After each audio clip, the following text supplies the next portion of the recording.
This day in Philly sports history is proud to be a part of the Clashing Conferences Sports Fan Network, where passionate fans make powerful content. Check out theclashingconferences.com and join the squad today.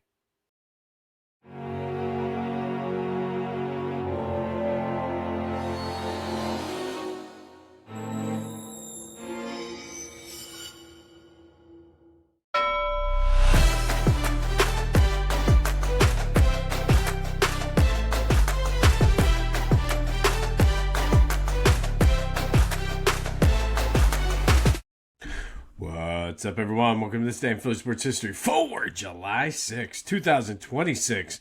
I'm your host, Jim Montgomery. Welcome to a Monday edition of the podcast. A back to work Monday after a holiday weekend. Blah. No, zero production today, I'm guaranteeing for most of us out there. But that's okay. A great weekend in Philly sports. So let's get into it and rewind the weekend like we do every Monday. Brought to you by Philly Goat. Go to phillygoat.com. Use the promo code Jim Montgomery to take 10% off your order. They got you covered for your wide selection of Philly sports apparel needs. And let's start with the Flyers. Danny Briere making moves. That Mike Gansey's making moves. Howie Roseman always make moves.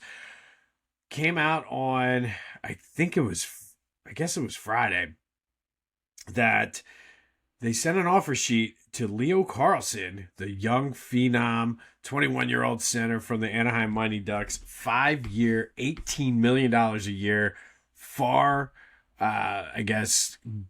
blowing away what the Ducks were offering him.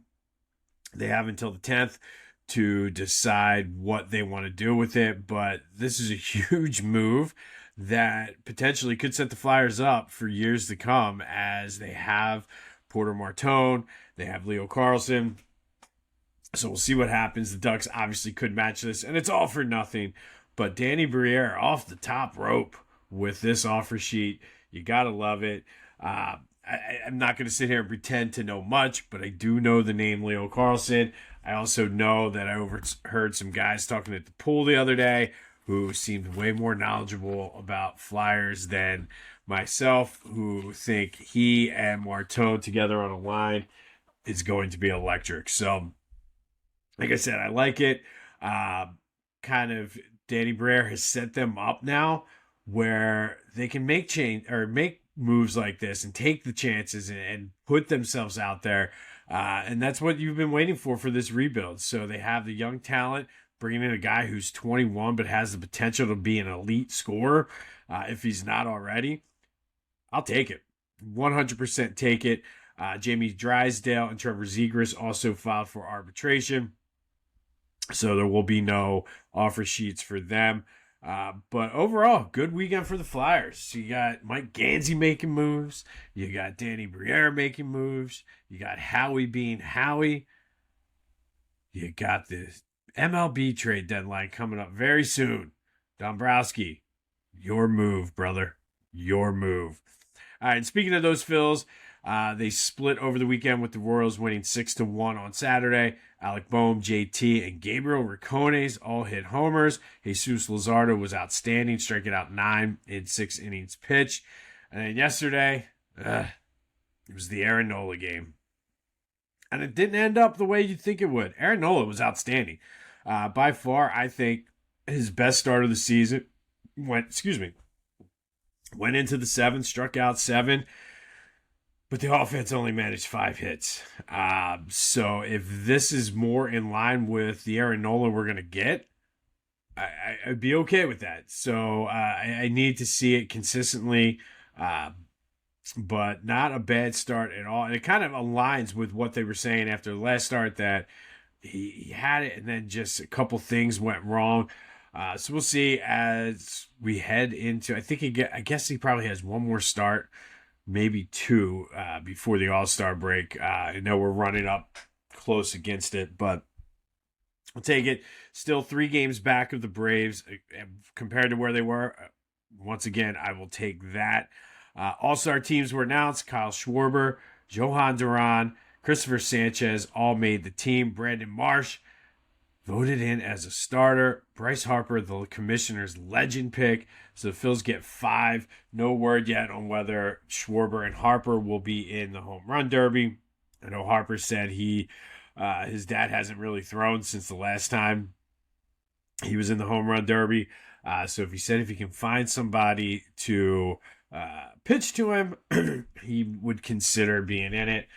Which also the best tweet of the weekend belongs to a Mets fan who sent a screenshot of their entire starting rotation and bullpen and said, "Here you go, Bryce, take your pick."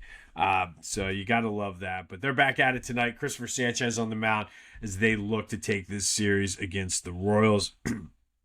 Sixers made a couple smaller moves, not LeBron, but Caleb Love and Rayon Rupert were signed to 2-way deals.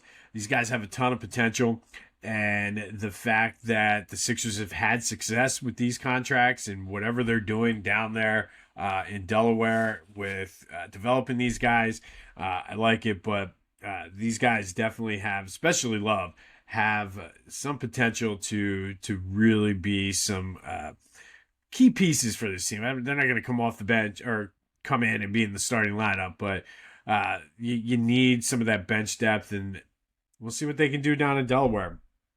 Of course, all the negative stories coming out, some from nationals, some from people in Boston, all of a sudden trying to, spin the Jaylen Brown trade, saying, oh, well, the Celtics had a better record when he was not in there. His game lacks here. Pretty much what I expected at one point, and I look at it like this. I've talked to enough Boston fans over the past week who were legitimately pissed off about this trade. So you can twist it, spin it, whatever you want to do, bop it, pull it, whatever. It is what it is. Is he going to come in and be a 30-point per game score? Probably not, because he's probably not going to be the top option, but he's not going to need to be. That is Nick Nurse's job to figure out how all these pieces fit now. But I still like the trade. Apparently, the Sixers are not the favorite to land LeBron now, but you never know. LeBron is all about the pageantry of it, so who knows what's going to happen with that. But 2 good signings for the Sixers on 2-way deals over the weekend. And then, of course, like I said, the hate coming out of Boston. Well, he wasn't that good anyway. Yeah, okay. World Cup in Philly is over. France beat Paraguay 1-0. Overall, I would have to say it was a good run here in Philly. The Fan Fest has been great, other than maybe some ridiculous prices for chicken fingers, the parking down at the link. But as far as the experience for fans, especially those coming in from other countries, it's been positive. So it's awesome to see that when you have this a national or international stage, and Philly certainly seemed to have shown bright on the biggest stage. USA takes on Belgium tonight out in Seattle at 8. Flo is back, apparently, and I don't know. It seems shady, if you ask me, if I'm being completely honest with you, that all of a sudden it's not unprecedented, because I did see and read that they've done this before, once for Ronaldo. So it's not unheard of. It just seems weird, slightly shady, but FIFA is a corrupt organization anyway. But it certainly does help the United States on the field. Although I think you're going to find the Belgian team is going to be pretty fired up about this. So round of 32 tonight, USA versus Belgium, win or go home. There was some Eagles news as well. There was a team building activity down in Florida. They were playing golf. You love to see it. Jalen was smiling, having fun. Are we going to see a new Jalen Hurts? We already know he listens to everything. So maybe he's like, you know what? I'll show you. But either way, seemed like it was a good time for the guys down there. All right, what happened this weekend in Philly sports history? Start on July 4th and go all the way back to 1938. The Phillies make the move permanently into Shibe Park by splitting a doubleheader with the Boston Bees, losing 10-5, and then winning Game 2 10-2. The new home of the Phillies, Shibe Park. And then fast forward to 1976. On the day of the bicentennial, the Phils were out in Pittsburgh. Tim McCarver steps up, hits an apparent grand slam, but it's been ruled a grand slam single because he hit the ball out of the park, passed Gary Maddox on the base paths, and was called out. All 3 runs still score. McCarver out. It was game 1 of a doubleheader that they split with the Pirates, but Tim McCarver with the grand slam single, knocking in 3 runs, hitting the ball out of the park, but being called out for passing Gary Maddox. And then 3 years later, Phillies beat the Mets 1-0. Steve Carlton tied the National League record for career 1 hitters, but also not a good day for the Phils. 3 pitchers other than Carlton were placed on the DL that day. Dick Ruthven, and Randy Lurch. Lurch for breaking his hand in a bar fight. 10 years later, Phils lose to the Reds 2-1. Dickie Thon breaks up Tom Browning's perfect game with a leadoff double in the 9th. He would come home on another double by Steve Jeltz. Phillies lose it 2-1. Tom Browning loses the perfect game bid. And then on July 5th in 1953, Phillies split a doubleheader in Pittsburgh. Game 1, 2-0 in 10 innings. It was Jim Bunning's 28th consecutive complete game. Let that sink in. So many things to unpack there. 10-inning complete game. 28th in a row. 28 straight games for Jim Bunning with a complete game. And then fast forward all the way to 1989. Paul O'Neill. Remember the famous kick of the ball? Well, that happened at the Vet, and it saved the game-winning run. Steve Jeltz was on third, was getting ready to come home, and because of his soccer impersonation, he was able to get the ball back into Todd Benzinger at first base, save the run, but Jeltz would later score on a pass ball. Phillies win it 3-2 with the walk-off pass ball, but everybody's seen it, the Paul O'Neill kick of the ball from the outfield, saving a run temporarily.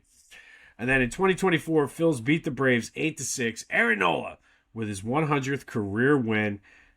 Didn't get the win yesterday, but certainly pitched well enough to get it. And that's Rewind the Weekend, brought to you by Philly Goat. Go to phillygoat.com. Use the promo code Jim Montgomery to take 10% off your order. They got you covered. Take a minute, go through the site, see what they have. There's, like I said, I'm finding new things on there all the time. They already have some Jaylen Brown shirts up there. You want to celebrate the Phillies All-Stars. They have shirts for everybody that made the All-Star team as well. So go check them out. All right, Friday's trivia question. We talked about the record attendance for a Pennsylvania baseball game. We talked about the regular season that day. But October 16th, 1983, Game 5 of the 1983 World Series at the Vet, Phillies lose 5-0. 67,064 fans saw that game that day. Some quick housekeeping and programming notes. First, I always like to make sure everything is 100% accurate. And I said on Friday, Mike Schmidt had 2 inside the park career home runs. He, in fact, had 3. So the one he hit last Friday would have been the second of 3, not the second and last one. So always want to make sure you're getting the correct information. As far as programming, we're entering that time of the year between the All-Star break and gearing up for Eagles training camp, where there's not a whole lot. And I try to avoid and stay away from Phillies won this game on this day. I try to keep it to have like some type of backstory. So there may be some times where we only talk about 1 or 2 episodes or 1 or 2 events on the episode. So just wanted to throw that out there. Don't think I'm skimping out or anything. It's just the next month to 5 weeks. That's just sort of the way it goes, especially next week with the All-Star break when it's really just All-Star moments for the Phillies. But be sure to follow me on social media, all platforms at Philly Jimbo, including YouTube. If you were on the 4th of July, I did an emergency post about the Danny Briere, Leo Carlson thing. Also wishing America a happy birthday. So That's why it's best to follow me on all social media and subscribe to the YouTube channel, all at Philly Jimbo. Whether you're coaching Little League, crushing your fantasy league, or just rolling up to a bachelor party like a Philly legend, Lotwin custom hype chains bring the energy. Fully customizable, totally unforgettable, and guaranteed to turn you into the MVP of the moment. Great for teams, groomsmen, or anyone who wants to show off with some serious swagger. Go to Lotwin.com, use the promo code TCCPOD, and get 10% off your own custom height chain. Lotwin, let's get hyped together. All right, July 6th. First, we're going to go back to 1980. Phils beat the Cardinals 8-3 in St. Louis. Gary Maddox went 2 for 5 with a homer, a double, and 3 RBI. Manny Trio hit 3 doubles. Steve Carlton pitched 8 innings, struck out 7, including Tony Scott in the 4th inning, which was career strikeout 2,883 for lefty, breaking Mickey Lolich's major league record for strikeouts by a left-hander. But that happened on this day in 1980. Steve Carlton becomes the all-time leader for strikeouts by a left-hander. Phillies beat the Cardinals 8-3.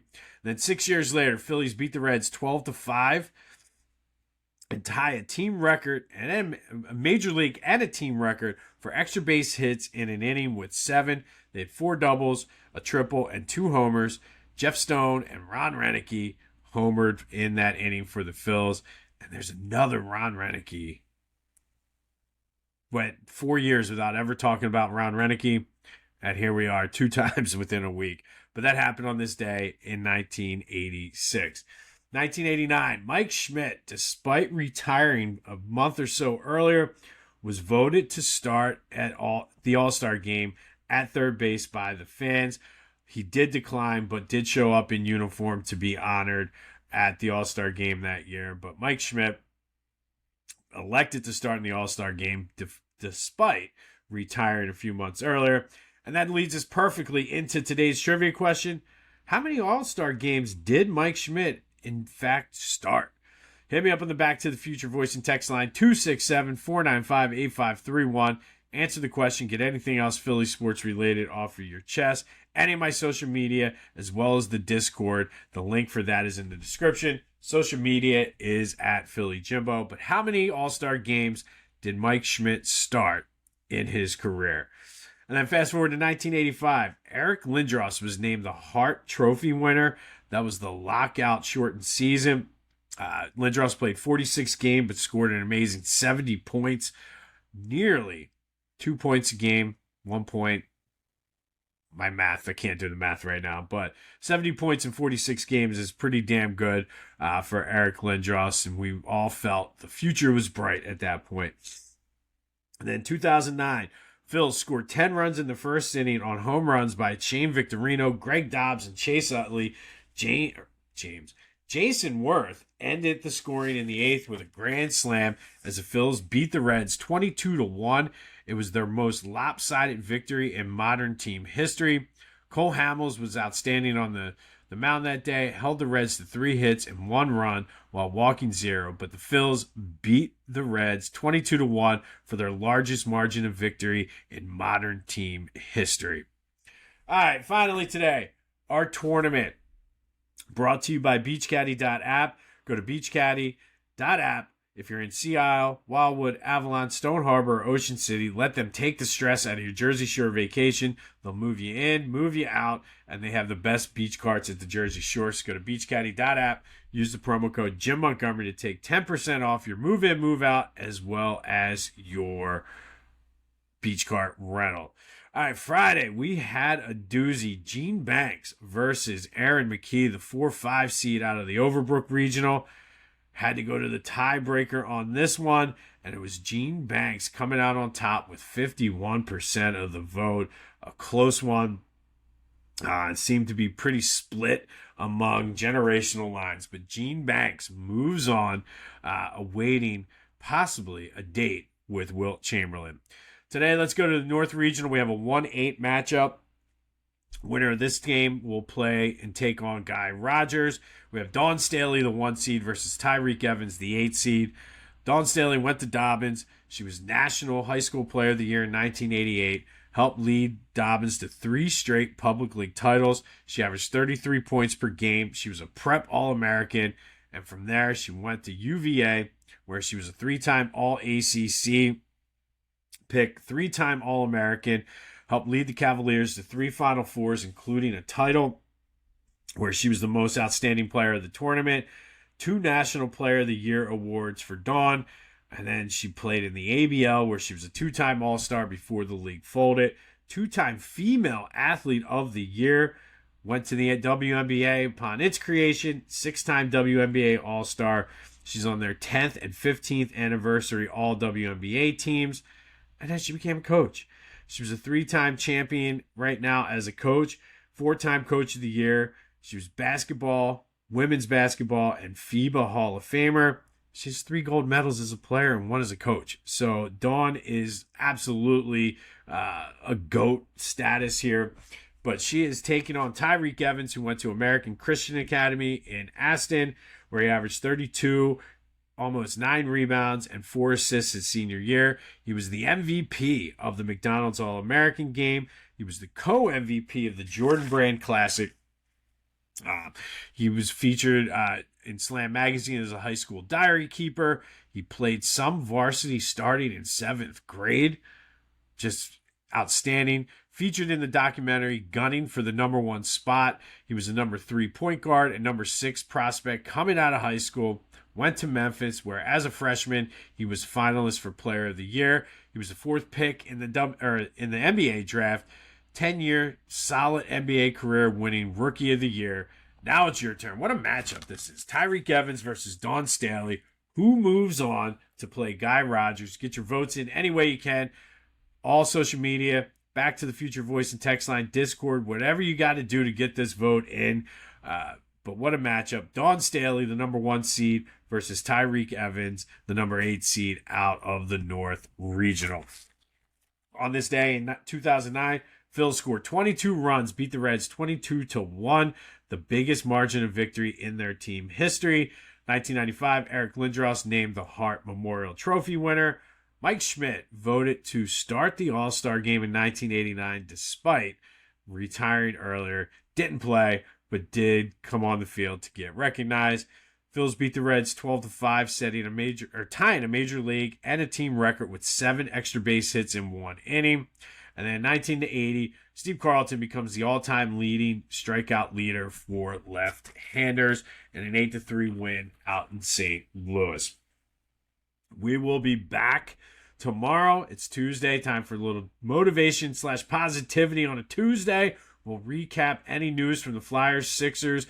The Phillies try to take that series against the Royals. And, of course, the U.S. looks to move on to the round, or I guess, I don't even know what this is. Is this the round of 16?